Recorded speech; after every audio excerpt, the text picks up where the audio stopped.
പ്രിയപ്പെട്ടവരെ നമസ്കാരം. നമ്മൾ വിഷുവായിട്ട് വിഷുക്കട്ടയാണ് ഉണ്ടാക്കാൻ പോണത്. വളരെ ഈസിയാണ്. നമ്മൾ അതിലേക്ക് വേഗം കിടക്കാം. നമ്മൾ ഒരു കപ്പ് ഉണക്കല്ലരി കഴുകിയെടുത്തുട്ടാ നന്നായിട്ട്. ഉണക്കല്ലരി എന്ന് പറഞ്ഞാൽ പീടികയിൽ വാങ്ങിക്കാൻ കിട്ടൂട്ടാ. ഒരു നാളികേരത്തിൻ്റെ രണ്ടാം പാലും മൂന്നാം പാലും കുറേ വെള്ളം ചേർത്തങ്ങോട്ട് ഒഴിച്ച് മൊത്തം 4 കപ്പാണിത് കേട്ടാ. ഇനി നമ്മളിത് അടപ്പത്ത് വയ്ക്കാൻ പോകണം. നാളികേരത്തിൻ്റെ ഒന്നാം പാല് നമ്മൾ മാറ്റി വയ്ക്കുന്നു കേട്ടാ. നല്ല കട്ടിയിൽ പിഴിഞ്ഞെടുക്കണം ഒന്നാം പാല് കേട്ടാ. നമ്മളിത് അടപ്പത്ത് വെച്ചു. ഇത് തിളക്കാറായി തുടങ്ങിട്ടാ. ഇനി നമുക്ക് ഈ അരി ഇരിക്കിടാം.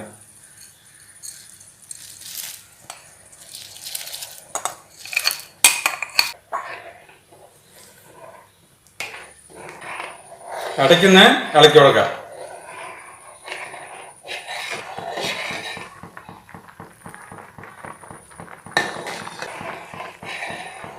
ഇത് കട്ട് ചെയ്ത് തുടങ്ങി.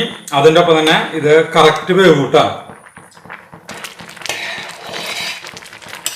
ഒരു 5-6 ടീസ്പൂൺ നാളികേരം ചെരുകിയത് നമ്മൾ ഇതിലേക്ക് ഈ നാളികേരം ചെരുകിയത് അതിടുന്നു.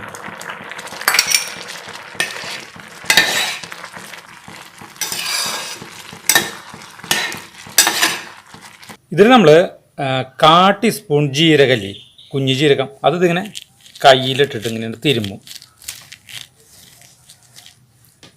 കണ്ട ഇങ്ങനെയാണ് കാണിക്കുക. ജീരകരിക്കുന്നു.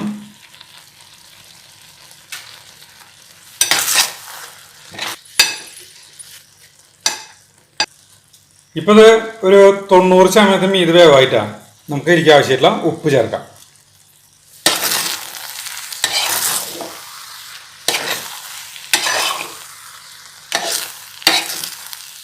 ഇതിലേക്ക് നമ്മുടെ ഒന്നാം പാലില്ലേ അത് ചേർക്കാം.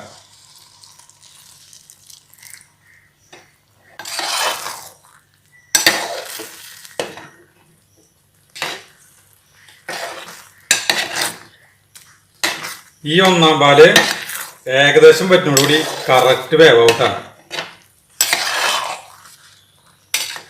ഒരു 2 മിനിറ്റ് കഴിഞ്ഞ് നമുക്ക് ഇറക്കാട്ടാ. നമ്മളിത് കറക്റ്റ് പാകമായിട്ടാണ്. നമുക്കിത് തീ ഓഫ് ചെയ്യാം. എന്നിട്ട് ഇലയിൽ പരത്താം. നമ്മളൊരു വാഴല മുറിച്ചെടുത്തിട്ട് അത് നന്നായി തുടച്ചു വിട്ടാം. ഇതെടുത്തിട്ട് ഇതിലിടണം മുഴുവൻ. ചട്ടകല്ലേ, ചട്ടകം കൊണ്ട് തന്നെ നമ്മളിത് പരത്തും ഭംഗിയിൽ.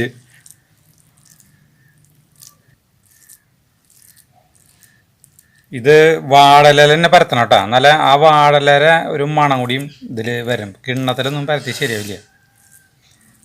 അതിന് വേണ്ടിയിട്ട് വാഴല തന്നെ വിഷുവിന് വാങ്ങിച്ചോളാം. നമ്മളിപ്പോൾ ഇത് നല്ല ഭംഗിയിൽ പരത്തി കഴിഞ്ഞു. ഇനി കുറച്ച് കഴിയുമ്പോൾ ഉറയ്ക്കും. അപ്പോൾ ഉറയ്ക്കുമ്പോൾ നമ്മൾ കഷ്ണങ്ങളാക്കും. നമ്മുടെ വിഷുക്കട്ട തണുത്തു. നമ്മളിത് മുറിക്കുകയാണ് കേട്ടോ.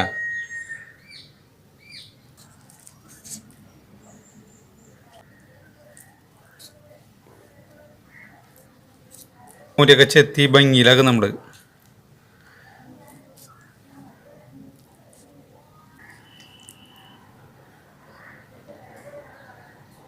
അങ്ങനെ നമ്മുടെ വിഷുക്കട്ട ഉണ്ടാക്കൽ കഴിഞ്ഞു. ഈ സാധനം വെല്ലല്ലേ, ശർക്കര, അത് ഉരുക്കിയിട്ട് അതിൽ കുറച്ച് ഏലക്കായപ്പൊടിയും ചുക്കും ചേർക്കും. എന്നിട്ട് ഈ വിഷുക്കട്ടയിൽ മുക്കിയിട്ടാണ് കഴിക്കുക. അതാണ് ഇതിൻ്റെ ഇത്. പണ്ട് കാലങ്ങളിൽ വിഷുക്കട്ട ഉണ്ടാക്കൽ വളരെ ഈസിയാണ്. ഒന്നുമില്ല, ഇങ്ങനത്തെ പരിപാടി ഒന്നുമില്ല. വലിയ ചെമ്പിൽ കുറേ വെള്ളം ഒഴിച്ച് അതിൽ ഈ അരിയിട്ട് അതിൽ കുറച്ച് നാളികേരം ചെരിയിട്ട്, ഈ നാളികേരം പാലിൻ്റെ പരിപാടി ഒന്നുമില്ല. കുറച്ച് ജീരകം ഉപ്പിട്ടിട്ട് അവസാനം ഇത് കോരി എടുത്തിട്ടാണ് ഇലയിലാണ് പരത്തി അത് എടുത്ത് തിന്നെ. അത്രയേ ഉള്ളൂ. ഇതിൻ്റെ ശരിയായ രീതി എന്ന് പറഞ്ഞിട്ടുണ്ടെങ്കിൽ വലിയ മൺകലല്ലേ, വലിയ മൺകലത്തിലാണ് ഈ സാധനം ഉണ്ടാക്കുക. പിന്നെ ഈ ഇളക്കണ കോല് എന്ന് പറഞ്ഞു കഴിഞ്ഞാൽ ഈ വടി എന്ന് പറഞ്ഞാൽ ചട്ടകല്ല. നമ്മുടെ ഈ കവുങ്ങില്ലേ, കവുങ്ങിൻ്റെ ഇതില്ലേ തടി, അത് ചെത്തിയെടുക്കും. ചെത്തി എടുത്തിട്ട് കയ്യിലിൻ്റെ മറ്റേ ഈ ചട്ടകത്തിൻ്റെ പോലെയാക്കും. അതിൻ്റെ ഞാരൊക്കെ അതിൻ്റെ പുറത്തൊക്കെ നല്ല ഭംഗിയിലേക്ക് ഞാരൊക്കെ കളഞ്ഞ് നല്ല മിനുസാക്കും. എന്നിട്ട് അതുകൊണ്ടാണ് ഇളക്കുക. മറ്റുള്ള കയ്യിലുകളൊന്നും എല്ലാം ഉപയോഗിക്കുക. അങ്ങനെയായിരുന്നു. ഇനി വിഷുവിനെ പറ്റിയിട്ടുള്ള നമ്മുടെ ഓർമ്മകളെന്ന് പറഞ്ഞു കഴിഞ്ഞിട്ടുണ്ടെങ്കിൽ പണ്ട് കാലത്ത് എന്ന് പറഞ്ഞു കഴിഞ്ഞിട്ടുണ്ടെങ്കിൽ ഈ എൻ്റെയൊക്കെ ചെറുപ്പകാലത്ത് വിഷുക്കണി കൊണ്ടുപോകാൻ നടക്കും. ഇപ്പോഴൊക്കെ വീട്ടിൽ വിഷുക്കണിക്ക് വെച്ചാൽ പണ്ട് അങ്ങനെയൊന്നുമില്ലേ. പണ്ട് വീടിൻ്റെ ഉമ്മറത്ത് ഒരു വെള്ളരിക്ക കെട്ടി ഞാൻ തരും. അതിൻ്റെ ഒപ്പം തന്നെ ഒരു കണിക്കൊന്ന. ഇതാണ് നമ്മുടെ വീട്ടിലത്തെ കണി.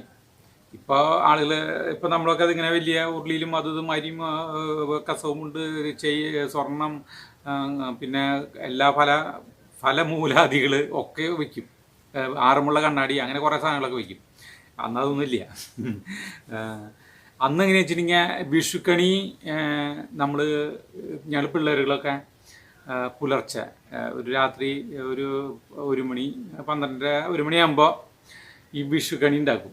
എന്നിട്ട് വീടുകളിൽ അവരെ വാതിൽ തുറക്കണം. അതായത് വീടുകളിൽ ചെന്നിട്ട് ഒന്നുകിൽ ഒരു പടക്കം പൊട്ടിക്കും. ഈ വിഷുക്കണി കൊണ്ടുപോകും. വിഷുക്കണി കൊണ്ടുപോയിട്ട് ഒരു വീട്ടിലെത്തുമ്പോൾ ഒരു പടക്കം പൊട്ടിക്കും. അവരെ വീടിൻ്റെ വാതിലിൻ്റെ ആ ഉമ്മറത്ത് ശരിക്ക് കൊണ്ടുവന്ന് വയ്ക്കും. അപ്പോൾ അവർ വാതിൽ തുറന്ന് കാണുന്നത് ഈ വിഷുക്കണിയാണ്. കൃഷ്ണൻ്റെ രൂപം, അതിൽ ഒരു വിളക്കുണ്ടാവും, ഒരു തട്ടിൽ ത്രിഭാസ്മം ഉണ്ടാവും, അതിൽ കുറച്ച് ചില്ലറ പൈസ ഇട്ടുണ്ടാവും. നോട്ടുകളൊക്കെ ഉണ്ടെങ്കിൽ അത് ഞങ്ങളൊക്കെ എടുത്ത് പോക്കറ്റ് വയ്ക്കും. കാരണം വെച്ചിട്ടുണ്ടെങ്കിൽ ചിലപ്പോൾ നോട്ടുകളൊക്കെ പറന്നു പോവാം, അല്ലെങ്കിൽ അങ്ങനെ ചിലപ്പോൾ ആളുകൾ എടുക്കാം, അതൊക്കെ ഉണ്ടാവാം. അവിടെ നോട്ടുകളൊന്നും അങ്ങനെ അധികം ഇടാറില്ല ആളുകൾ. 5 പൈസയും 3 പൈസയും 2 പൈസയും അങ്ങനെയൊക്കെ കൂടുതലിട്ടുള്ളൂ. 50 പൈസ കിട്ടാൻ ലോട്ടറി അങ്ങനത്തെ കാലഘട്ടമായിരുന്നു. അപ്പോൾ ഈ വിഷുക്കണി ഉണ്ടാക്കുന്നതെന്ന് പറഞ്ഞിട്ടുണ്ടെങ്കിൽ ചിലപ്പോൾ 2-4 പട്ടിക അടിച്ചിട്ട് ഈ മറ്റേ തങ്ക കടലാസൊക്കെ ഇല്ലേ, കടലാസില്ലേ, അതുകൊണ്ടൊക്കെ നല്ല ഭയങ്കര കളറിലൊക്കെ കടലാസുകൊണ്ടൊക്കെ ഒട്ടിച്ച് ഒരു തട്ടിക്കൂട്ട് പരിപാടി. പൈസ ചിലവഴിക്കുന്ന രീതിയിൽ കേട്ടാ. എന്നിട്ട് അതിൻ്റെ അടിയിലൊരു പലക വെച്ചിട്ടുണ്ടാവും. അത്ര നിസ്സാരമായ സാധനം. ചിലപ്പോൾ ഈ ചിരട്ടോണ്ടൊക്കെ പീടിയിൽ നിന്ന് വാങ്ങിക്കുന്ന ഈ പലചരക്ക് സാധനങ്ങൾ വാങ്ങിക്കുമ്പോൾ ചാക്ക് ചിരട്ടൊക്കെ ഇല്ലേ, അതുകൊണ്ടൊക്കെ കെട്ടിയിട്ടൊക്കെ ചെയ്യുക. അത്രയും നിസ്സാരമായ ചിലവിലുണ്ടാക്കി ഈ സാധനം 2 പേര് പിടിച്ച് അവിടെ കൊണ്ടുവന്ന് വയ്ക്കും. ഇതാണ് പരിപാടി. അപ്പോൾ ഒരു കൊല്ലം ഞങ്ങൾ പോയില്ല. ഞങ്ങളുടെ വിഷുക്കണി ഉണ്ടാക്കാൻ പോയില്ല. അപ്പോൾ ഞങ്ങളുടെ അവിടെ ഒരു ഇടയുണ്ട്, കുറേ കൂട്ടുകാരന്മാർ. അവർ വിഷുക്കണി ഉണ്ടാക്കി. അവർ വിഷുക്കണി ഉണ്ടാക്കിയിട്ട് അവർ രാത്രിയിൽ ഏറ്റവും ആദ്യം വരുന്നത് ഞങ്ങളുടെ വീട്ടിലേക്ക് വിഷുക്കണി കൊണ്ടിട്ട് വരാം. ഞങ്ങളുടെ വീട്ടിൽ നിന്നായിരിക്കും ഏറ്റവും കൂടുതൽ കാശ് അതുകൊണ്ടാണെന്നുണ്ട് കാശ് കിട്ടും. എല്ലാവരും പൈസ ഇടും. ഞങ്ങളുടെ വീട്ടിൽ കുറേ അംഗങ്ങളുണ്ടല്ലോ. അപ്പം അവർ വിഷുക്കണി കൊണ്ടുവരുന്നു. വിഷുക്കണി കൊണ്ടുവരുമ്പോൾ എൻ്റെ വീടെന്ന് വെച്ചിട്ടുണ്ടെങ്കിൽ 2 മുഖമുണ്ട്. ഈ വടക്കേ സൈഡിലത്തെ മുഖത്ത് കുറേ ചവിട്ടുണ്ട്. അതായത് ഒരു 5 ചവിട്ടോളം 5 ചവിട്ടുണ്ട്. 4 ചവിട്ടുണ്ട്, ചവിട്ടുപടി. അപ്പോൾ ഇത്തിരി ഇറക്കാണ്, ഈ താഴ്ചയുണ്ട്. അതേസമയം ഈ സൈഡിൽ പടിഞ്ഞാറ് സൈഡിലത്തെ മുഖം എന്ന് പറഞ്ഞിട്ടുണ്ടെങ്കിൽ ഒരു 2 ചവിട്ടുള്ള, അവിടെയും മുഖമാണ് ഇവിടെയും മുഖമാണ്. ശരിക്കും ഈ മുഖം എന്ന് പറഞ്ഞിട്ടുണ്ടെങ്കിൽ വടക്ക് സൈഡിലാണ്. അപ്പോൾ ഇവർ രാത്രിയിൽ ആദ്യമായിട്ട് കണി കൊണ്ടിരുന്നത് നമ്മുടെ വീട്ടിലേക്കാണ്. നമ്മുടെ കൂട്ടുകാരന്മാരാണ്. അവർ തലേദിവസം തന്നെ പറയും ആദ്യമായിട്ട് കണി കൊണ്ടുവരുന്നത് നിങ്ങളുടെ വീട്ടിലേക്കായിരിക്കും എന്ന് പറയും.